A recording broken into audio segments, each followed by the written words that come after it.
Hey everybody, I'm Actors, and welcome back to the only channel on YouTube that covers in-depth videos of cars and sneakers. If you guys couldn't tell already from the title, we're going to be kicking it back to some sneakers, and I have the Jordan 6 Carmine. So without further ado, let's just go unbox this thing.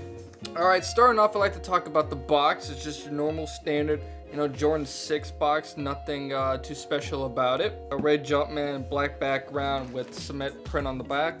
Lifting it up, and whew, my first impressions of these sneakers is over 20 years later, and these things do look crazy. Alright, so here the sneakers are. In today's video, we're gonna figure out if the Jordan 6 Carmines are still worth it. Alright, first I love to always give my sneakers some backgrounds, and I actually made a mistake during the unboxing. This sneaker is not 20 years old, it is actually 30 years old. And they're releasing the Carmine 6 for its 30th year anniversary. That's right, this sneaker style and colorway is 30 years old. And it's insane to look at it, it's still incredibly modern. And if you guys didn't know, the Jordan 6 is a very important Jordan because this was the sneaker Michael Jordan was wearing during his first championship. So it's safe to say that this is kind of a collector's. Now let's get into the styling of this sneaker, starting with the sole. This is a super clean outsole right here. We have wicked zigzag patterns going down the middle. We have that big red Jumpman in the middle with an icy sole with a bunch of bubbly textures for that extra traction. Super cool design. Coming up to the midsole of the sneaker. Once again, really crazy styling right here. We have a bunch of like jagged, sharp, edges right here in the beginning, and then kind of like smoothens out in the front with some really subtle hints of white trim. On the inner portion, it's kind of the same deal, but instead it smooths out first and then gets a little jagged, and then we just have all white leading up to the toe of the sneaker. Swooping up to the uppers of the sneaker, now of course this is where stuff always gets awesome for Jordans. Once again, for the outer portions of the sneaker, we have a very sharp and zigzag pattern and covered in white leather. Then on the inner portions of the sneaker, we just have little spots of this kind of like darkish maroon red. Very nice, done in nubuck. Coming to the middle of the sneaker, we have more of that red nubuck for the toe box. Swooping up to the tongue, it's kind of have this like mesh with perforations in them. On top is even more mesh, but done in maroon red and a black Jumpman in the middle. And of course, we have that signature Jordan 6 lace lock done also in maroon red, but it is also has the Nike logo on it. Nice nod to the original styling. But an even bigger nod to the retro styling, if we come back to the heel of the sneaker, we have that big, bold, red Nike Air logo. This is why the sneaker has a lot of hype to it. It's because this is the first time the Jordan 6 is coming back with the full OG styling that includes original Nike Air branding. Really love this touch. Just makes the sneaker so amazing. To the top portion of the sneaker, we also have that kind of like bubble styling on each side of the sneaker that's been cut out for a little bit of holes to let it breathe a little bit. Really like this design feature. Really helps out with the ankle support. On the top of the tongue, we have a little logo that says Air Jordan, and also two holes that help you fit in the sneaker better.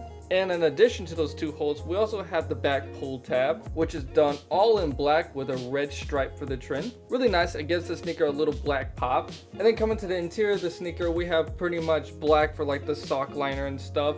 And then we have a black insole with a white Nike Air logo. Once again, Jordan just showing off their amazing attention to detail. And that about completes the styling of the sneaker. Now let's talk about quality of the sneaker. While a rubber midsole and icy soles are pretty standard, what I'm pretty disappointed about is actually the quality of the leather. Leather on this Jordan 6 is kind of that basic stiff leather that we actually get on like something like my Blazers. I mean, just a little touch comparison right now, they feel quite similar. This may be a tad bit better though, but not by much, and not by the quality standard that we see in a lot of new Jordan releases. Can't really complain too much though about the nubuck. It is done really well and feels quite nice. Other things like the mesh and plastics are all pretty standard stuff, nothing really new or unique there. So overall, the quality is not terrible, but I think they definitely could have done a better job, especially what we've seen in previous releases. And just a friendly reminder, if you guys are enjoying the content so far, please like and share for that YouTube algorithm, as well as subscribe. Any support would just be awesome. Now let's get back into the video. Next, let's talk about wearability of the sneaker. Now this judges how much you can wear the sneaker and what you can wear it with. And while being white and red, it's actually pretty neutral. You can wear this with a lot of outfits, which I like. I like the sneaker because it's very versatile. Like, you can have these sneakers be very subtle, or you can make these things absolutely pop and explode and be very loud, which is pretty a unique trait with this sneaker. The only thing I can see about these sneakers is long-term, like, quality check. Because if you don't know, icy soles get yellow pretty easily and pretty fast, as well as you can also see the nubuck getting all shredded up. If you're gonna wear these sneakers like once or twice a week, it'll probably be fine, but as an everyday shoe, it'll probably get torn up pretty fast. Kind of one of the shitty things about Jordan 6s is like they do get shred up pretty quick. That's just from my experience though. I had a pair of infrared Jordan 6s and that sneaker got torn up and yellowed out within like less than 6 months. So one thing to keep in mind when buying this sneaker. Now let's talk about the value of this sneaker. Now I think these sneakers retail price have a tremendous value. Resale, however, when you're paying $300 for the sneaker, which is how much I paid for these sneakers because I keep taking L's, then I would say that's where it gets a little shady. I would not pay more than probably like $250, $270 for these sneakers. And that's how much they should be for resale. If you can get these for retail, absolutely amazing price, but resale, not so much right now. But I can definitely see the prices of the sneaker increasing over time, but very littly. So if you want to get these sneakers as like an investment sneaker, just do note that it's going to take some time for the prices of these to rise. And now that leads me to the final verdict of this sneaker. And well, I'm going to have to say it's a solid 8 out of 10. I really wanted to smite it down a little bit more just for the quality of this sneaker. I really think they should have done better, but I can't deny the OG styling of the sneaker is absolutely amazing. I mean, 30 years later, it still looks crazy.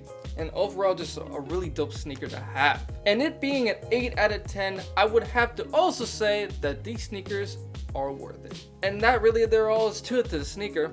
So the Jordan 6 Carmines, what'd you guys think about it?